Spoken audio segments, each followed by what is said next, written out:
I'm Karasi, I'm 34. I'm Bala's younger sister.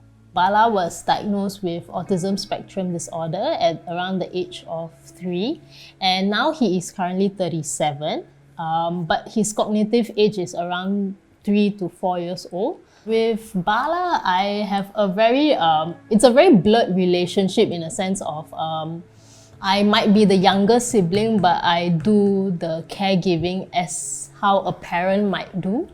I know his medications, I know what issues he has, what kind of like spice tolerance he has when it comes to food. So my dad passed on 3 years back. Losing my dad was like losing that buddy who would make everything kind of like stable. It was very confusing for me because at that point I was like, oh no, like I've got my mom on the wheelchair that I need to take care of because of all the surgeries she's been through, and Bala, who has the cognitive level of a 3 or 4-year-old. It was very stressful. While I was at work, I was worrying whether my brother or mom had their meals.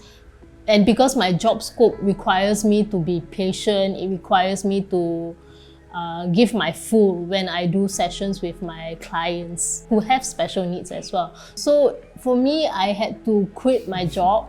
I had to find a way to do a freelance method for myself to cater towards Bala's caregiving, my mom's caregiving.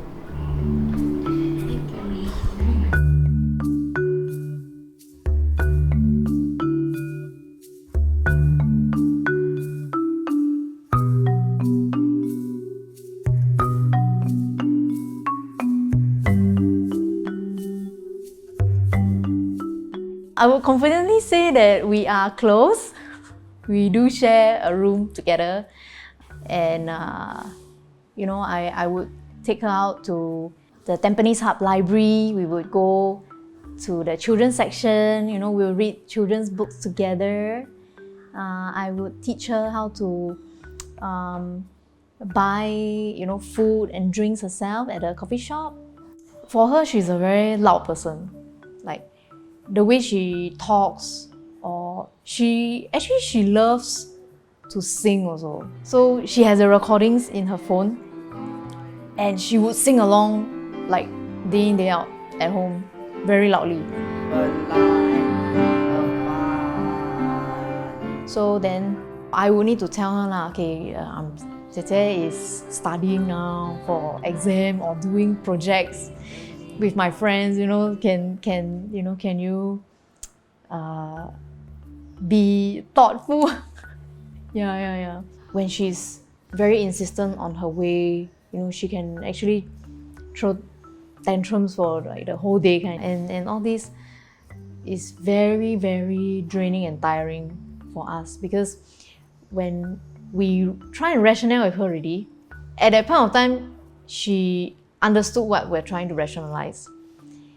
But there's like a reset button in her mind where she can forget what we said to her, and then she throws the same tantrum again. I think for the future, what I worry and I fear for is Bala's health, like who would take care of him after me. And given that he is the older sibling, is he able to find independence in the sense of his daily living? And also I worry, like, am I able to go through familyhood with me and my husband? Like, can I have a child? If I'm going to have a child, how do I go through the pregnancy while dealing with Bala? I think with Bala, because he's quite gentle with children, yeah, but he's quite awkward as well. So when you ask him to sayang, he will sayang. He will just touch like that. Okay, so that's how he would touch children also, just sayang like that. So I started asking the social workers, what are some of the things that we need to start to teach Rebecca more on, because she's pretty independent in ordering her own meals at those eating places, and now she knows how to walk to her activity center. I want her to be able to continue having this skill. Then I would have to reiterate the same techniques at home when I'm with her. this social worker actually gave me a list of like integrated facilities for special needs adults. Yeah, so where they have actually 24/7 care, medical care also. So my boyfriend isn't keen on this because he sees it like, putting your parents in the OH home when actually you are still capable of looking after them lah. So he is the one that suggested, actually, in our future housing, we can even have a room, to accommodate her and all that. Siblings with disabilities can be a huge blessing to our own life also lah, in a sense that it builds our own character. What I want to say to you is I love you. I love you.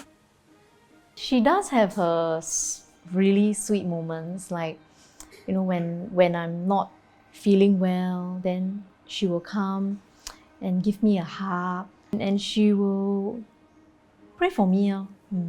Yeah, I'd like to say that, Rebecca, you're actually a very kind and sweet person. That you actually do love me, Papa and Mommy, right? And then I must be nice to you too. Yes, be nice to everyone. Yeah, because everyone is nice to you. Love you.